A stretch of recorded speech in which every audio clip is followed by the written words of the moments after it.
లోక్సభలో ఫైనాన్స్ బిల్లులపై వాడివేడి చర్చ జరుగుతుంది.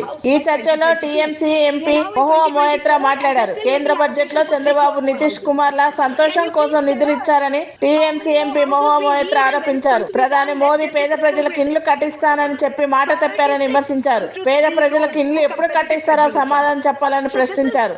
బడ్జెట్ పేరుతో ఏపీ ప్రజలను పూల్స్ చేయొద్దని, ఏపీకి ఇచ్చేది అప్పు అని, అది గ్రాంట్ కాదని అన్నారు. The Prime Minister had said every citizen will get a house by 2022.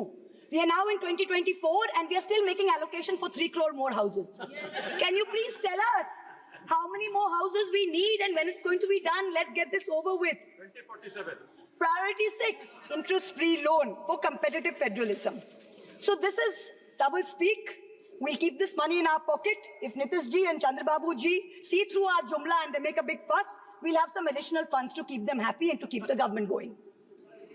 Finally, I have to mention one interesting fact, and I hope that the Treasury benches will have the patience to hear me out. Using the CBI and the ED to go after the opposition and file fake affidavits?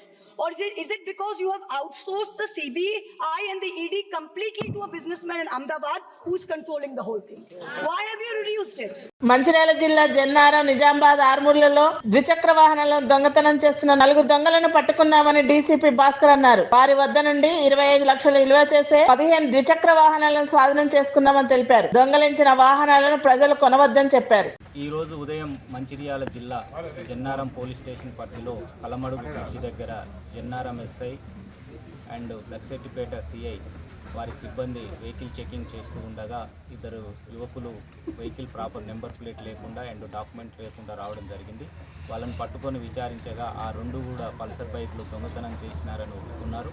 వారి యొక్క సమాచారం మేరకు ఇంకా 13 బండ్లని, మొత్తము 15 బండ్లు విలువ 25 లక్షల రూపాయల విలువైన బండ్లని ఈరోజు రికవర్ చేయడం జరిగింది.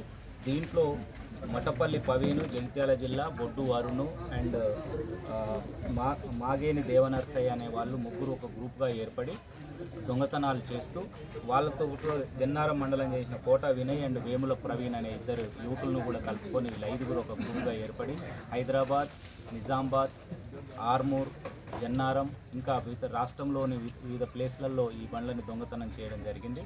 అవి తీసుకొని వచ్చి జన్నారము, మంచిర్యాల అండ్ ఉట్నూరు, ఆదిలాబాద్ ఈ ప్రాంతంలో తక్కువ రేట్లకు దాదాపు 2 లక్షల వాల్యూ ఉన్న బండిని 40,000, 20,000, 30,000 కూడా ఇవ్వడానికి వీళ్ళు ఇక్కడ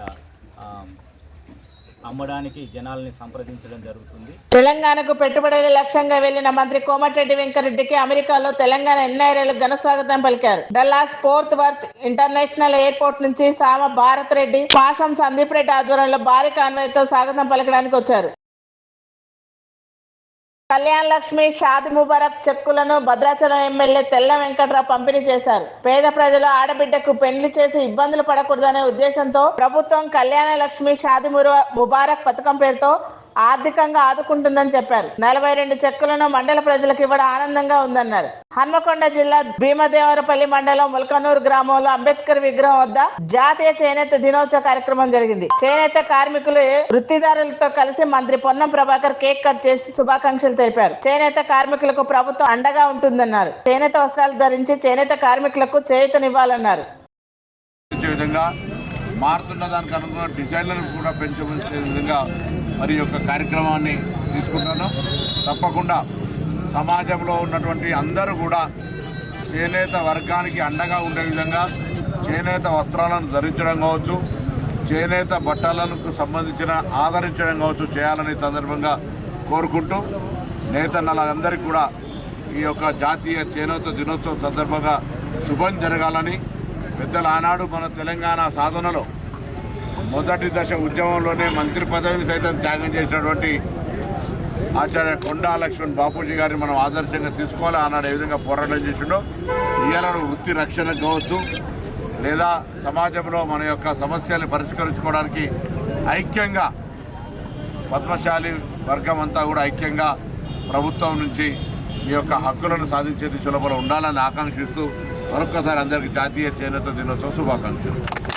జీవీఎంసీ స్టాండింగ్ కమిటీ ఎన్నికల్లో 10 స్థానాలు కూటమి కైవసం చేసుకోవడంతో టెన్షన్ వాతావరణం నెలకొన్నది. టీడీపీ ఏజెంట్లు బ్యాలెట్ పేపర్ పై పెన్సిల్ తో గుర్తు పెట్టి ఇచ్చారని వైసీపీ నాయకులు ఆరోపించారు. దీంతో కాసేపు కౌంటింగ్ ప్రక్రియ నిలిచిపోయింది. కౌంటింగ్ కేంద్రంలోకి వైసీపీ నాయకులు వెళ్లడానికి ప్రయత్నించగా పోలీసులు వారిని అడ్డుకున్నారు. అధికారికంగా కూటమి నేతలు గెలిచారని అధికారులు ప్రకటించారు. దీంతో గెలిచిన కూటమి నేతలు హర్షం వ్యక్తం చేశారు. ఏకపక్ష నిర్ణయాల ధోరణికి చరమగీతం పాడాలనే ఉద్దేశంతో ఎంత డిజాస్టర్ ఇది వాళ్ళకి ఇవ్వడం జరిగింది. ఎంత మంచి విజయం మాకు ఇవ్వడం, కూటమి నాయకులకి అందరికీ ఇవ్వడం జరిగింది. ఇప్పటికైనా సరే మేయర్ గారు ఇప్పటికైనా సరే, ఎందుకంటే వైఫల్యానికి బేషరత్తుగా అంటే ఇటువంటి డిజాస్టర్ విజయానికి బేషరత్తుగా ఆవిడ రాజీనామా చేసి మా మేయర్గా మా పీలా శ్రీనివాస్ గారిని చేయించాలని చెప్పేసి మీకు మనస్ఫూర్తిగా తెలియజేస్తున్నాను. వనపర్తి జిల్లా కేంద్రంలో రాజాపేట, రాజానగరం కెనాల్ను ఎమ్మెల్యే తూడి మేఘారెడ్డి పరిశీలించారు. రాష్ట్ర అభివృద్ధి కోసం కాంగ్రెస్ ప్రభుత్వం పాటుపడుతుందన్నారు. ప్రజలకు సాగునీటి సమస్య లేకుండా చూస్తామన్నారు. కృష్ణానది వాటర్ కూడా వస్తున్నాయి. ఆ కాలువలు, ఫీడర్ ఛానళ్లు, ఆ చెరువులు, ఇరిగేషన్ అధికారులతో పాటు మున్సిపల్ అధికారులతో పాటు గౌరవ మున్సిపల్ చైర్మన్ మిగతా మా పార్టీ పెద్దలందరూ కలిపి అన్ని విజిట్ చేస్తున్నాం.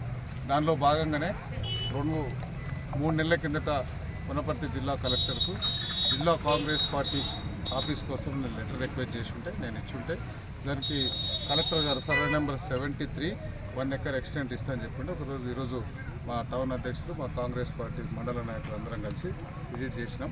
ఈ ప్లేస్ను ఒకసారి చూసినాం కాబట్టి రేపు మళ్ళీ కలెక్టర్ గారిని కలిసి ఆ ప్రొసీడింగ్ తీసుకొని త్వరలోనే వనపర్తి జిల్లాలో కాంగ్రెస్ పార్టీ కార్యాలయం స్టార్ట్ అయింది.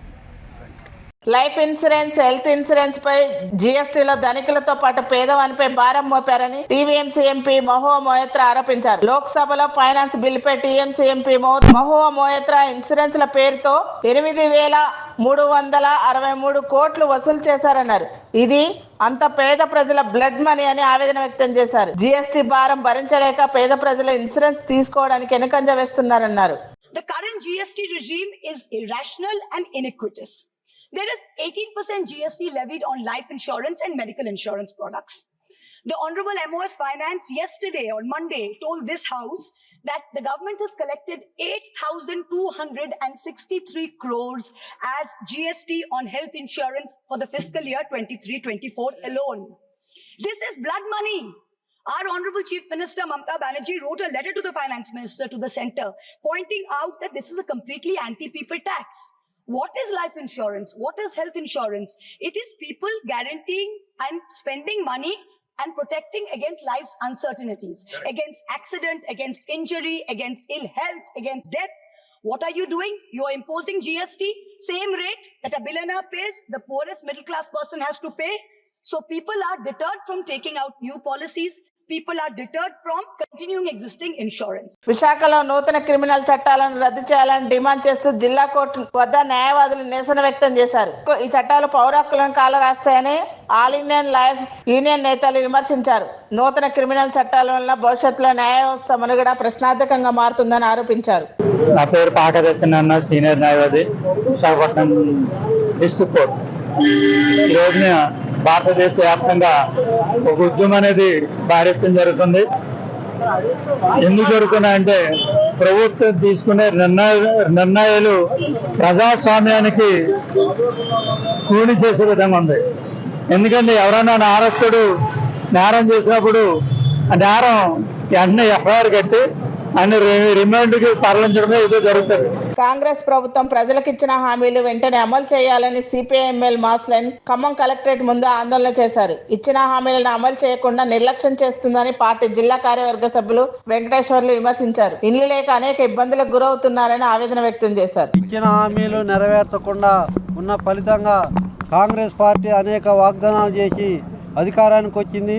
అధికారానికి వచ్చి నెలలైనప్పటికీ కూడా వాటిని అమలు చేయడంలో తాత్సారాన్ని అనుసరిస్తూ ఉన్నది. రైతు బంధు పథకాన్ని, రుణమాఫీ పథకాన్ని 2 లక్షలు ఒకేసారి మాఫీ చేస్తానని ఇచ్చిన హామీ కాంగ్రెస్ ప్రభుత్వంగా కూడా విడతల వారీగా రద్దు చేస్తూ ఉన్నది. ఏపీలోని కూటమి ప్రభుత్వం అధికారంలోకి వచ్చాక నామినేటెడ్ పోస్టుల భర్తీకి సిద్ధమైంది. ఈ రోజు టీడీపీ పొలిట్ బ్యూరో సమావేశంలో నామినేట్ పోస్టుల భర్తీ చేయాలని నిర్ణయం చేసింది. తిరుమల తిరుపతి దేవస్థానం చైర్మన్ గా TV5 చైర్మన్ BR నాయుడు ని ఖరారు చేయనున్నట్లు సమాచారం. నేడే రేపు అధికార ప్రకటన వెలువడే అవకాశం ఉంది. పాలకొండ ఆసియం సెయింట్ జోసెఫ్ ఎయిడెడ్ పాఠశాల విద్యా కమిటీ చైర్మన్ గా కొట్నూరు ప్రియాంక, వైస్ చైర్మన్ గా సవరణ బుజ్జమ్మ ఏకగ్రీవంగా ఎన్నికారు. ఈ కార్యక్రమంలో పాఠశాల ఉపాధ్యాయులు, కమిటీ సభ్యులు, విద్యార్థుల తల్లిదండ్రులు పాల్గొన్నారు. Please like, share and subscribe Master Key TV.